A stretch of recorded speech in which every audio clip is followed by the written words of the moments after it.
नमस्कार, मैं हूँ हरगुन कौर और आप देख रहे हैं द फोर्थ पिलर। आज हमारे साथ एक बहुत खास मेहमान उपस्थित हैं, मिस्टर आर राजगोपालन। आपने इन्हें अक्सर टाइम्स नाउ न्यूज चैनल पर देखा ही होगा। राजगोपालन जी एक वरिष्ठ पत्रकार और राजनीतिक विशेषज्ञ हैं। आपको प्रेस इंफॉर्मेशन ब्यूरो से मान्यता प्राप्त है। अपनी राजनीतिक रिपोर्टिंग के कारण आपको कई बार दक्षिणी राजनीतिक दलों में पॉलिटिकल कमेंटेटर के रूप में शामिल किया गया है।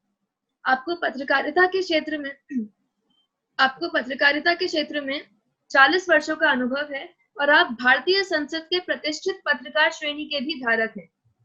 आज सर हमारे साथ मोदी सरकार के 1 वर्ष के कार्यकाल पर चर्चा करेंगे।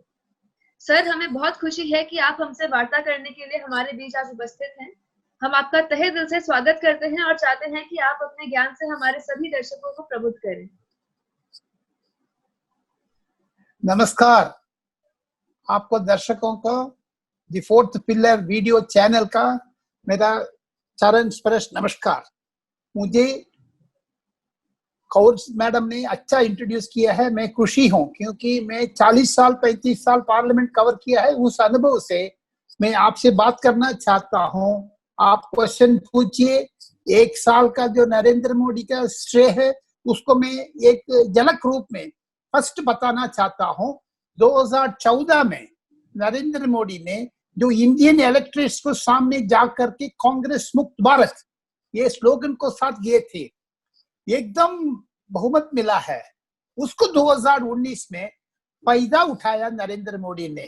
टोटल 6 साल हो गया नरेंद्र मोदी साहब का, लेकिन ये सेकंड टर्म फर्स्ट ईयर का। मुझे 3 इंपॉर्टेंट चीज आपको दर्शकों से शेयर करना चाहता हूं। नंबर 1, राम मंदिर इश्यू में। नंबर 2, आर्टिकल 370 में। नंबर 3, ट्रिपल तलाक में। नंबर 4, ऐसे गिनते जा सकते हैं। मैंने पूछा था वरिष्ठ बीजेपी नेता लोगों से जो पार्लियामेंट सेंट्रल हॉल में अनुभव है, तो उनसे क्यों एकदम जल्दबाजी में 3 महीने के अंदर अंदर 3 बड़ा सा धमाका फोड़ा है।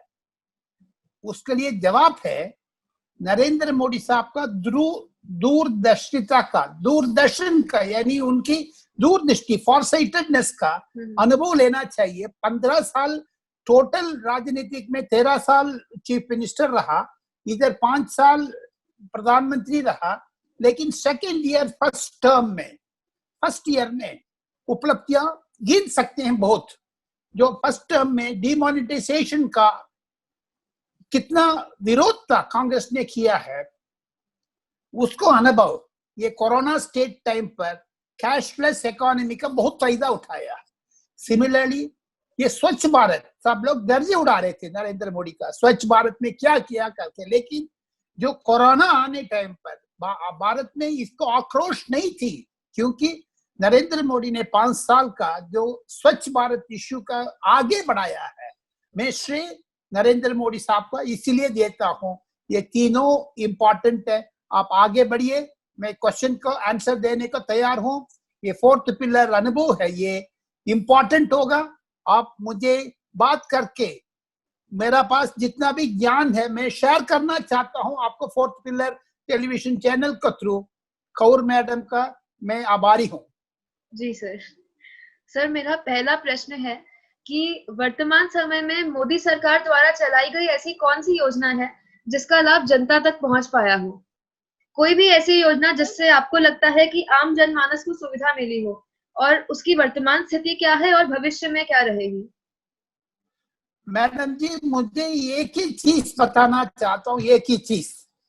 मैं नरेंद्र मोदी साहब से नजदीक जो मूव करने का संकल्प रखने के लिए अदृष्टशाली हूं मैं, क्योंकि कुशाभाऊ ठाकरे का जो बीजेपी का लीडर थे उस टाइम पर नरेंद्र मोदी साहब ने जनरल सेक्रेटरी थे। उस टाइम से संगठन में छोड़ा हुआ है नरेंद्र मोदी। ये नहीं है सिल्वर स्पून में फायदा हो गया नरेंद्र मोदी, वो नहीं है। लेकिन आपने क्वेश्चन पूछा है, मुझे एक ही चीज बताना चाहता हूँ। आप यूपी लखनऊ से है, मैं दक्षिण भारत का रिप्रेजेंट करता हूँ, लेकिन मैं दिल्ली में 40 साल रहा हूँ। कम से कम 20-25 क्षेत्र जाकर के मैं 2019 चुनाव के दरमियान 300 लोकसभा सीट के लिए कवर किया हूं मैंने टाइम्स नाउ चैनल के लिए, प्लस उसमें एक अनुभव है। वो फोर्थ पिलर टेलीविजन चैनल का मैं शेयर करना चाहता हूं। प्राइम मिनिस्टर का एक ही मोटो है, गरीब का ताली में फर्क नहीं पड़ना है। जीएसटी हो, जो कोरोना हो, स्वच्छ भारत हो, जो भी है, जो गरीब का ताली का आप नजर रखिएगा।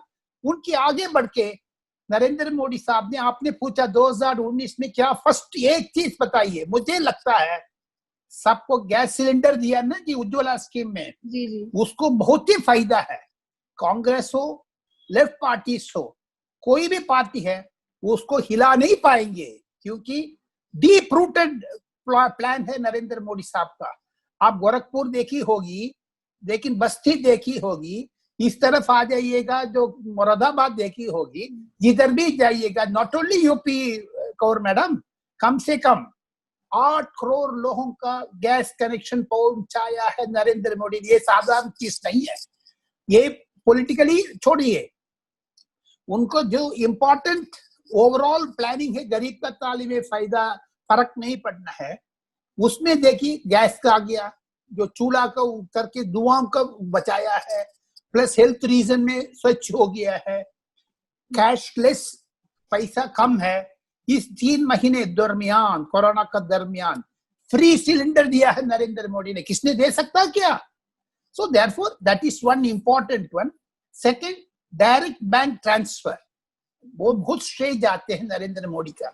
बीच में दलाल नहीं होगी, बीच में 15 पैसा जो राजीव गांधी ने कह रहे थे, आपको याद होगा, राजीव गांधी ने कह रहा मैं 1 रुपया खर्चा करूंगा, 15 पैसा गरीब को जाती, 85 पैसा बाकी लोग खा जाते हैं। जी जी, लेकिन वो 1 रुपया जाने में नरेंद्र मोदी का श्रेय है। ये दोनों चीज वेरी इंपॉर्टेंट माना जाता हूं। पॉलिटिक्स तो छोड़िएगा, पॉलिटिक्स में ऊपर नीचे धक्का मुक्की हो सकता है, लेकिन ये चीज है ना जी, डीप रूटेड।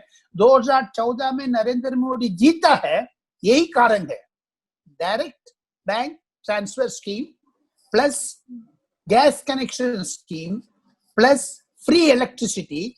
आपको याद होगा उत्तर प्रदेश, बिहार, राजस्थान, मध्य प्रदेश में कम से कम 15 करोड़ बल्ब दिया है। जो एलईडी बल्ब दिया है उसमें बचत कितना है? कांग्रेस को शासन में रोज बिजली का कटिंग होते थे, लेकिन ये 6 साल में आप एक दिन बताइए मुझे इलेक्ट्रिसिटी डिस्कनेक्ट हुआ गांव में? नहीं। पानी, जो किसान का पानी रेगुलर मिलते हैं थ्रू इलेक्ट्रिसिटी, घर में लाइट है through electricity. Therefore these are all important areas where Narendra Modi concentrated. जी। और पिछले साल अगस्त में जम्मू कश्मीर को लेकर जो निर्णय लिए गए थे, उनके बारे में आपका क्या विचार है, और आने वाले समय में जम्मू कश्मीर की राह में कौन से रोड़े आ सकते हैं? आने वाले दिन में जम्मू कश्मीर का इंडिया को फायदा होगा। आपको ध्यान में आकृष्ट करना चाहता हूं, फोर्थ पिलर टेलीविजन चैनल दर्शकों को भी मैं देना चाहता हूं, पिछले 6 साल में नरेंद्र मोदी 40 विदेश यात्रा किया है। मैडम जी, विदेश यात्रा दरमियान बाइलेटरल, मल्टीलेटरल, ग्लोबल डिस्कशन होते हैं। बहुत पुराना चीज है, लेकिन डिप्लोमेसी का नया रूप दिया है नरेंद्र मोदी ने। कैसे? 1-to-1 मीटिंग में आप मान के जाइएगा, श्रीलंका प्रेसिडेंट से मिल रहे president Narendra Modi, Donald Trump से मिल रहे नरेंद्र मोदी, और इसराइल प्राइम मिनिस्टर से मिल रहे Narendra Modi, Russia prime minister से, पुतिन से मिल रहे नरेंद्र मोदी। डेलीगेशन डिस्कशन को बाद ये फोर्थ पिलर टेलीविजन चैनल दर्शकों को एक रहस्य में बताना चाहता हूं, सीक्रेट। ये बहुत स्कूप का तरह ब्रेकिंग न्यूज हो जाएगी।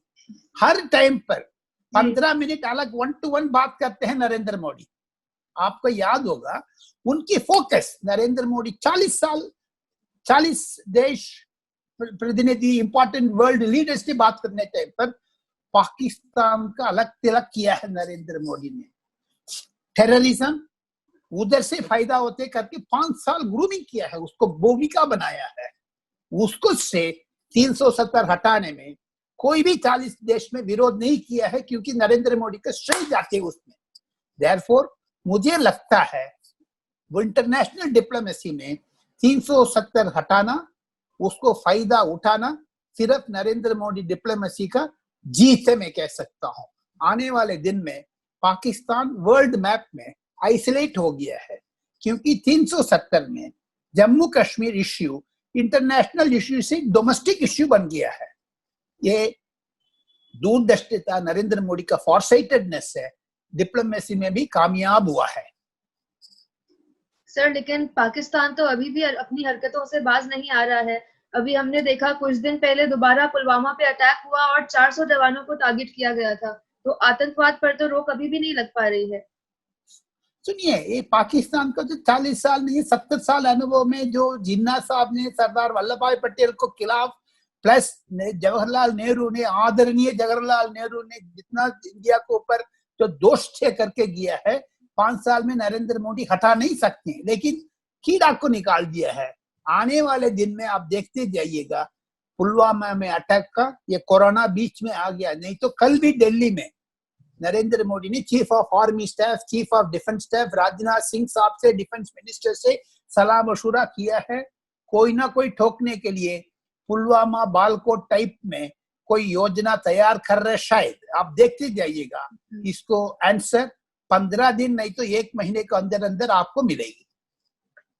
जी सर। और बात करें CAA की, यानी सिटीजनशिप अमेंडमेंट एक्ट, तो उसको लेकर देश में इतने आंदोलन क्यों हुए थे? क्या मोदी सरकार देश की माइनॉरिटी को समझाने में असमर्थ रही? नहीं, ऐसे नहीं मानता हूँ। ये इसके टुकड़े टुकड़े गैंग है जो अर्बन नक्सल कहते आ रहे हैं, JNU टाइप, जैसे जो कन्हैया कुमार टाइप है, जो नए जनरेशन है, सीताराम येचुरी का जो बच्चे लोग हैं तैयार हो रहे हैं, वो लोग अननेसेसरीली कॉलेज में जाकर के मिसलीड किया है, लेकिन उसी से पीछे नहीं हटा आम जनता लोग। जो CAA को कामयाब है, आप देखते जाइएगा आने वाले साल में उसको फायदा होगा। अमित शाह साहब ने पार्लियामेंट में एकदम घोषणा किया है, मैं CAA लेके आ रहा हूँ, जीत रहा हूँ, इसको आप उल्टा पुल्टा करके दिखाइएगा 3 साल बाद, 4 साल बाद। ये तो उन्होंने एकदम जोश से बोला था। देयरफॉर CAA को अपना जगह पर है। आने वाले दिन पर ये असम हो, बांग्लादेश माइग्रेंट्स हो, वेस्ट बंगाल हो, इसका इफेक्ट जमीन पर पड़ गया, लेकिन कोरोना आकर के खराब कर दिया है। ये नहीं हो, CAA भूल जाइए, CAA इंप्लीमेंट हो गया। जो वामपंथी लोग, कांग्रेस लोग उसको भड़काया, आग लगाया, उसमें फायदा नहीं हुआ है। जनता लोग, मुसलमान लोग, आप शहीद बाग में क्यों बोरी बिस्तर उठ करके निकल गया है? CAA को विरोध करते थे, कंटिन्यू करना चाहिए था, क्यों उठ गया? क्योंकि फंडिंग नहीं आ रहे, विदेश से फंडिंग आता है CAA एंटी डेमोन्स्ट्रेशन का। Therefore you have to understand, madam Kaur. जी सर, राम मंदिर का निर्णय हिंदू पक्ष में आने के बाद भी अगर हम सोशल मीडिया पर नजर डालें तो अभी मस्जिद पक्षधर सुप्रीम कोर्ट के निर्णय से विपरीत विचार रखते हुए दिखाई दे रहे हैं। आपके विचार इस बारे में क्या है? राम मंदिर इश्यू में बीजेपी का 2014, 2004, 2009, 2019 घोषणा पत्र में राम मंदिर का इश्यू लगा करके जनता को बीच में गए थे। भारी बहुमत यानी 300 सीट नरेंद्र मोदी का 2019 में मिला है, उसको श्रेय है। इसीलिए जल्दी फटाफट नरेंद्र मोदी राम मंदिर का इश्यू का सूजन लिया है, सॉल्व किया है।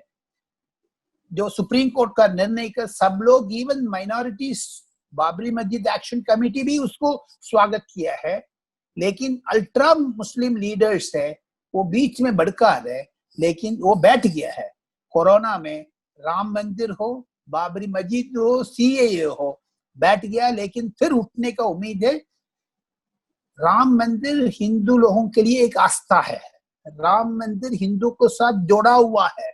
जो भी पुराण देखिएगा, मैं चेन्नई तमिलनाडु से बिलोंग करता हूँ, रामेश्वरम, जो जैसे जिसको भी तूतुकुड़ी, जिधर भी आप राम मंदिर के जाइएगा उधर का पूरा राम नाम है।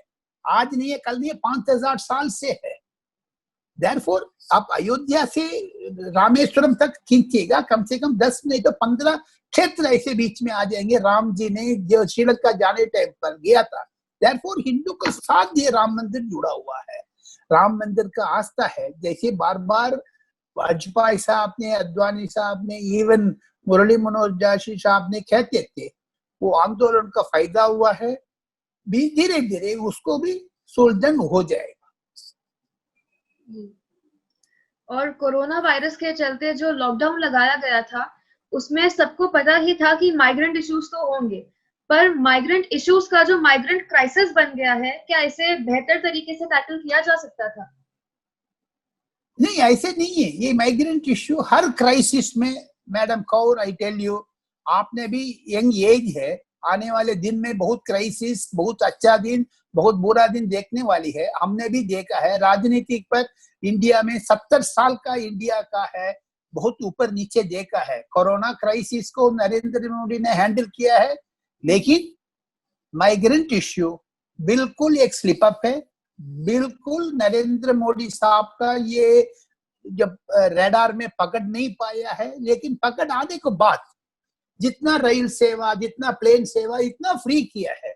आप देखिएगा योगी आदित्यनाथ ने एकदम प्रियंका गांधी से बस नंबर मांगा है, उसमें हमारा 2 व्हीलर, आपका 3 व्हीलर, सब कुछ नंबर आ गया है। इसमें तो एक्सपोज हो गया कांग्रेस ने।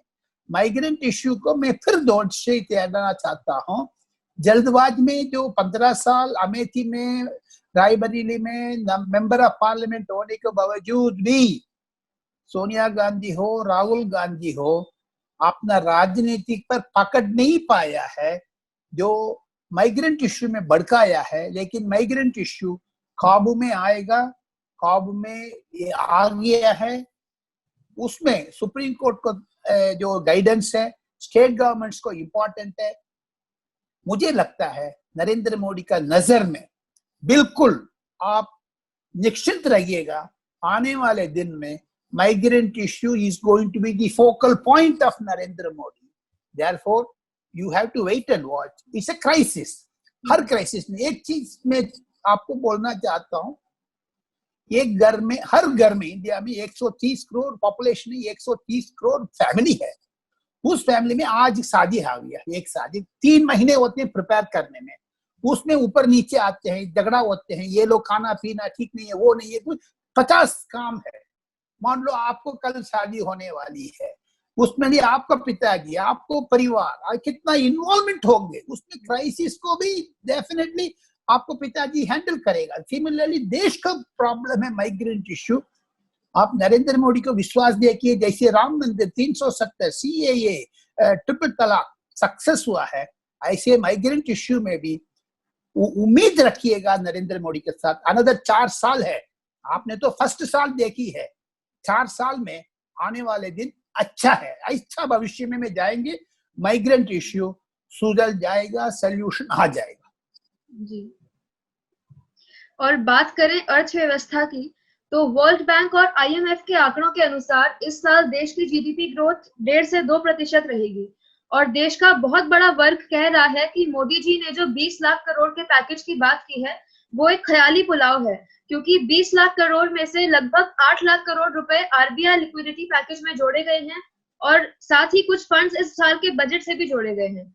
ऐसे हालात में आपको क्या लगता है कि ये पैकेज क्या देश की अर्थव्यवस्था को संभाल पाएगा, और मोदी सरकार के $5 ट्रिलियन इकोनॉमी वाले लक्ष्य को प्राप्त करने में क्या सफल हो पाएगा? आपको एक उदाहरण देना चाहता हूं इसमें जी। जो 20 लाख करोड़ हो, 10 लाख करोड़ हो, जो भी अमाउंट है, अमाउंट को ऊपर नहीं जाना आपने, जो भी पैसा है इंडिया में, नरेंद्र मोदी का एक ही सिद्धांत है, मैं रुपया नोट प्रिंट नहीं करूंगा। कांग्रेस का है रुपया नोट प्रिंट करते जाओ, आप हमेशा जा तो इन्फ्लेशन को भड़का दो। लेकिन नरेंद्र मोदी 20 लाख ने दिया है, एक उत्साह करने के लिए नंबर है। ये don't go by nitty gritty of it. Suppose आप छोटी उम्र पर, मैं छोटी उम्र पर, मैं मद्रास में पढ़ते थे, मेरा ग्रैंडफादर वगैरह मुझे लॉलीपॉप देते थे। सो उस टाइम पर जो बच्चे रोते हैं, उस टाइम पर आपने दिखाना है जो चॉकलेट इकलेट। It does not mean that you are not going to give him dinner और लंच लेटर। उसी बच्चा को चॉकलेट देने वाले हाथ भी उसी दिन रात को जैसे डिनर लंच खिला रहे, नरेंद्र मोदी भी 20 लाख करोड़ का ऊपर जो पैकेज इश्यू किया है उसमें जोड़ा हुआ है। इसका क्या मतलब, you can not go out of the budget, it is with in the budget. World bank का, IMF का आपने जिक्र किया है, कैन दे से it for UK and USA? What is the projection IMF has got on UK, USA? The corona has affected the world economy. Yes. Where is IMF? जैसे आपने एक उदाहरण देना चाहता हूँ मैडम कौर, ये फोर्थ पिलर दर्शकों को भी मैं मेरा ज्ञान आपसे शेयर करना चाहता हूँ। जैसे आपने इंटरनेशनल एजेंसी का नाम लिया है IMF, वर्ल्ड बैंक, सेम रूप में आपने वर्ल्ड हेल्थ ऑर्गेनाइजेशन को भी ले लीजिए। जो उन्होंने क्यों नहीं प्रोजेक्ट किया है कोरोना आएगी अनदर 2 साल में, कंटेन क्यों नहीं किया है वर्ल्ड हेल्थ ऑर्गेनाइजेशन ने? देयरफॉर इंटरनेशनल एजेंसी है, हंसंट बोलते रहते हैं, उसमें फर्क नहीं पड़ेगा।